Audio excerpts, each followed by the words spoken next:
What's up, everyone? Thank you for trucking with G. I'm Gilbert. This video is gonna be about the importance of checking your fifth wheel when you hook up to a trailer. Check out this video and I'll show you why.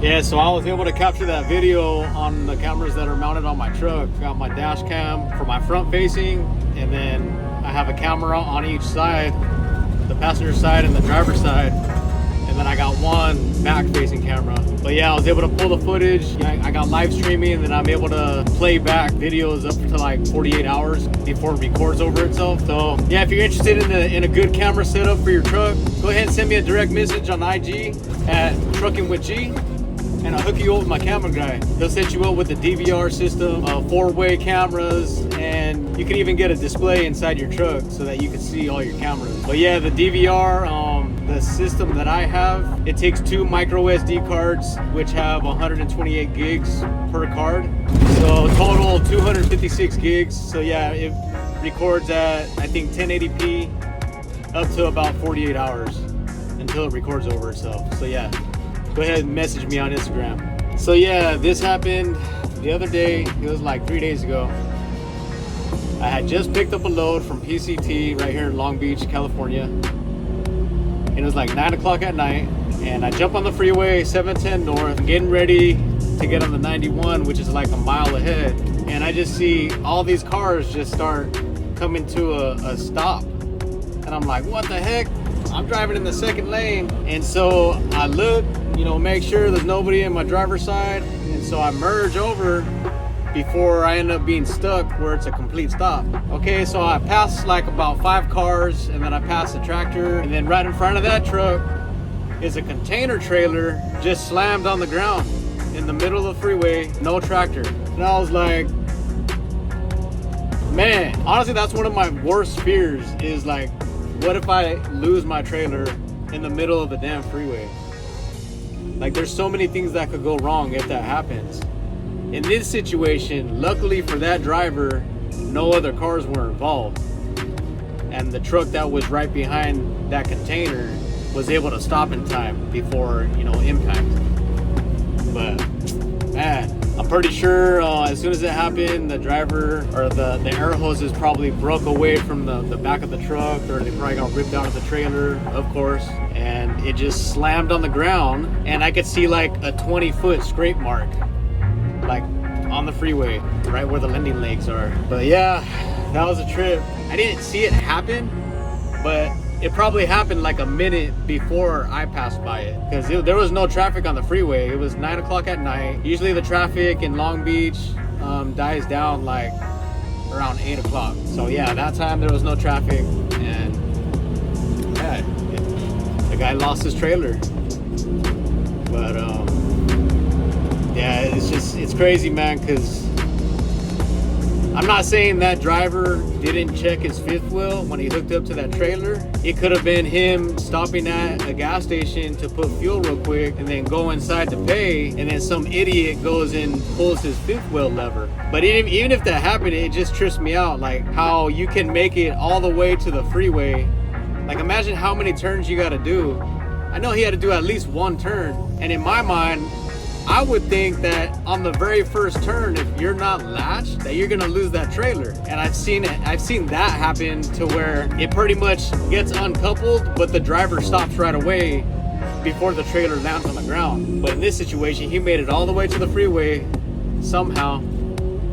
And I don't know, as soon as he hit the brakes, maybe somebody cut him off. He hits the brakes, maybe the trailer brakes stop the wheels first on the trailer before the tractor brakes engage, and then it pretty much just pulled off, and yeah, the truck lost that trailer. But as I drove a little bit further, maybe like a half a mile, then I seen the tractor, the bobtail right there, pulled over to the side and the shoulder with the flashers on. And yeah, man. But yeah, I'm just I was pretty shocked when I seen that. It's pretty crazy. So they probably had to get another truck, or maybe get police assistance to block the lanes and be able to get another, you know, bobtail truck and pick up that trailer, because the truck that dropped the trailer, unless he had spare hoses and a spare electrical cord, he's not going to be able to move that trailer until he changes out the air hoses and electrical cord. And plus, he would need like a police escort to stop all the lanes, stop all the traffic, so that he would have, you know, safe clearance to be able to back into that trailer, which is in the second lane of the freeway, and be able to move it out of the way or start driving again. But yeah, I mean, that's why it's so important. Every time you hook up to a trailer, check underneath, like physically look underneath, stick your head underneath the trailer and peek under to make sure that locking jaw is set. Because I've heard stories about locking jaws being halfway, where like there's that much of a gap, and yeah, it's possible for that trailer to end up slamming on the ground because that locking jaw wasn't set. But anyways, yeah, man, that was pretty crazy. When I seen that, I just tripped out. That's one of my worst fears. You know, there's so many bad situations that could happen in trucking, and that's got to be like one of the top ones for me. But yeah, anyways, I just wanted to make this quick video. Kind of taking a break from doing vlogs. They're taking a lot of energy out of me. They take way too long for me to edit. I still want to do trucking vlogs, but I just got to shorten them so that I don't have to do so many edits. And that way when I get home, I can just unwind from my long day of truck driving and relax with the family, you know, hang out with my wife, watch some TV, watch a movie, eat some dinner, talk about how our day was. But in other news, man, I'm at 5,000 subscribers. Can you believe it? Man.